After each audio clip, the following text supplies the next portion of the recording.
be young without money, but you can't be old without it. Because to be old without money is just too awful. You've got to be one or the other.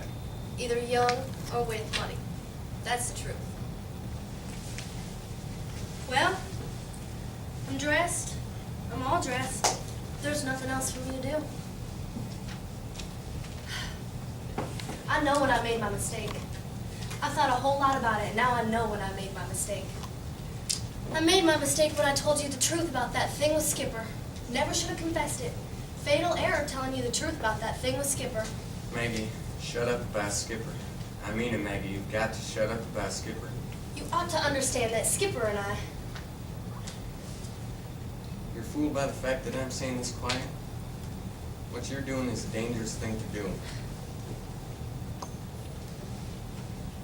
This time I'm going to finish what I have to say to you. Skipper and I made love, if love you could call it, because it made both of us feel a little bit closer to you. You see, you ask too much of people. Of me, of him, of all the unlucky poor damn sons of bitches that happen to love you. And there was a whole pack of them. Yeah, there was a whole pack of them besides me and Skipper. You just ask too goddamn much of people that love you. You superior creature. You godlike being. So, we made love to each other to dream it was you. Both of us. Yes. Yes. Truth. Truth. What's so awful about it? I like the truth. I think it's... I never should have told you. It was Skipper that told me about it, not you, Maggie. I told you. After he told me.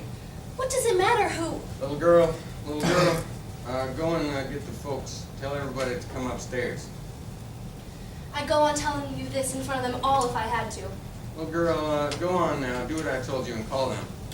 Because it's got to be told, and you never let me. It was one of those beautiful, ideal things they tell about in the Greek legends. It couldn't be anything else, you being you. That's what made it so sad. That's what made it so awful. Because it was love that never could be carried through to anything satisfying or even talked about plainly. I tell you, Greg, you gotta believe me. I do understand all about it. I think it was noble. Can't you tell I'm sincere when I say I respect it? My point is, the only point that I'm making is, life has got to be allowed to continue even after the dream of life is all over.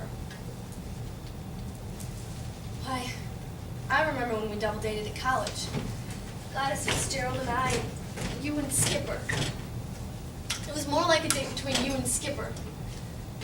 Gladys and I were just sort of tagging along as if it's necessary to chaperone you, to make a good public impression.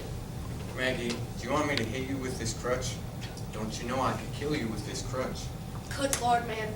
You think I'd care if you did? One man has one great, good, true thing in his life. One good thing that is true. I had a friendship with Skipper, and you are naming it dirty. I'm not naming it dirty. I'm naming it clean. Not love with you, Maggie, but friendship with Skipper. That is the one good, true thing in my life. You are naming it dirty. And you haven't been listening, not understood what I'm saying. I'm naming it so damn clean that it killed poor Skipper. You two had something that had to be kept on ice. Incorruptible. Death was the only icebox where you could keep it. I married you, Maggie. Why would I marry you, Maggie, if I was? Let me finish. I know, believe me, I know, that it was only Skipper who harbored even any unconscious desire for anything not perfectly pure between you two. Now let me skip a little. You married me early that summer we graduated out of Ole Miss. And we were happy, weren't we? We were blissful. Yes, hit heaven together every time that we loved. But that fall, you and Skipper turned down wonderful offers of jobs in order to keep on being football heroes, pro football heroes. Organized the Dixie Stars in order to keep on being teammates forever. But something was not right, me included, between you. Skipper started hitting the bottle. You got that spinal injury. Couldn't play the Thanksgiving game in Chicago. Watched it from a traction bed in Toledo. I joined Skipper. Dixie Stars lost that day because poor man was drunk. And we drank together that night. All night. And when cold day was coming up over the lake and we were coming out drunk to take a dizzy look at it, I turned to him and I said, "Skipper, stop loving my husband or tell him he's got to let you admit it to him, one way or another." He slapped me hard on the mouth and turned and ran, without stopping, I'm sure, all the way back to his room at the Blackstone. When I came up to his room with a scratch on his door like a shy little mouse, he made that pitiful, ineffectual little attempt to prove what I had said wasn't true. That way, I destroyed him by telling him the truth, that his world, that he was born and raised in, yours and his world, and told him could not be told. From then on, Skipper was nothing but a receptacle for drugs and liquor. Who shot Cock Robin? I, with my merciful arrow.